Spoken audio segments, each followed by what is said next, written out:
ఈరోజు హవేలీ ఘనపూర్ మండల కేంద్రంలో బీఆర్ఎస్ నాయకులు ఎన్నికల ప్రచారాన్ని నిర్వహించారు.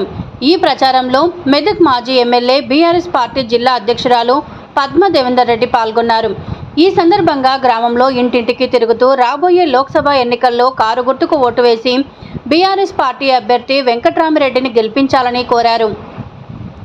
అభివృద్ధి బీఆర్ఎస్ పార్టీతోనే సాధ్యమన్నారు. కాంగ్రెస్ పార్టీ మోసపూరిత హామీలతో ప్రజలను మోసం చేసిందన్నారు. కాంగ్రెస్ పార్టీ ఇచ్చిన హామీలను తుంగలో తొక్కుతున్నారని ఆగ్రహాన్ని వ్యక్తం చేశారు.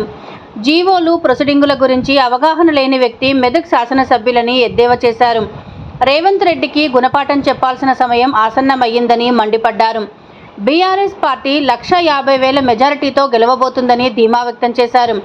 ఈ కార్యక్రమంలో మండల పార్టీ అధ్యక్షుడు శ్రీనివాసరెడ్డి, మండల నాయకులు మాణిక్యరెడ్డి, రామచంద్రారెడ్డి, మేకల సాయిలు, ఏసిరెడ్డి, నల్లా లక్ష్మీనారాయణ, కమ్మరి ఆంజనేయులు, దొమ్మాట రవీందర్, కాలేద్, కుర్మ పోచయ్య, వడ్ల రామచంద్రం, మోహన్ గౌడ్, సత్యం గౌడ్, నాగరాజు, పోచందర్, మన్నె రాజు, పలువురు గ్రామస్తులు, యువకులు తదితరులు పాల్గొన్నారు. మరి మే 13వ డేట్ నాడు జరగబోయే ఎన్నికలలో తప్పకుండా బీఆర్ఎస్ అభ్యర్థి వెంకట్రామిరెడ్డి గారు విజయం సాధించబోతా ఉన్నారు. ఏ గ్రామానికి వెళ్ళినా, ఏ పట్టణానికి వెళ్ళినా కానీ ఈసారి తప్పకుండా గౌరవ కేసీఆర్ గారిని కాపాడుకుంటాం, కేసీఆర్ వెంటే నడుస్తామని చెప్పేసి అందరూ కూడా మరి స్పష్టంగా చెప్తా ఉన్నారు. నేను ఒకటే మాట ఇస్తా ఉన్నాను ప్రజలందరికీ కూడా, ఏదైతే మొన్న జరిగిన ఎన్నికలలో మోసం జరిగిందో, ఒక్కసారి మోసపోతే పర్వాలేదు, కానీ పదే పదే మోసపోతే అమాయకత్వం అంటారు. కాబట్టి ఈసారి తప్పకుండా రేవంత్ రెడ్డి గారికి గుణపాఠం చెప్పాల్సిన అవసరం ఆసన్నమైంది, టైం ఆసన్నమైంది. దయచేసి అందరిని కూడా రిక్వెస్ట్ చేస్తూ ఉన్నాను. 2,500 పెన్షన్ అక్క చెల్లెలకి ఇస్తా అన్నాడు, 2,000 పెన్షన్ 4,000 చేస్తా అన్నారు, 2 లక్షల రుణమాఫీ అన్నారు, బోనస్ పంటకు బోనస్ ఇస్తా అన్నారు, క్వింటాల్కి 500 రూపాయల బోనస్ ఇస్తా అన్నారు.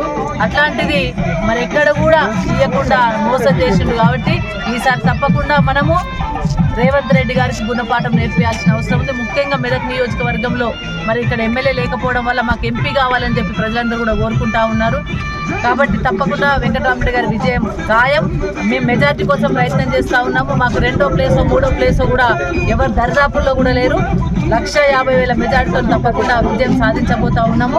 ఒకటే మేము ప్రజలను కోరుకునేది ఏంటంటే, 10 సంవత్సరాల పాటు కేసీఆర్ గారు అనేక సంక్షేమ అభివృద్ధి కార్యక్రమాలు చేపట్టడం జరిగింది. అన్ని రకాల కార్యక్రమాలతోని రైతులను, ప్రజలను ఆదుకోవడం జరిగింది.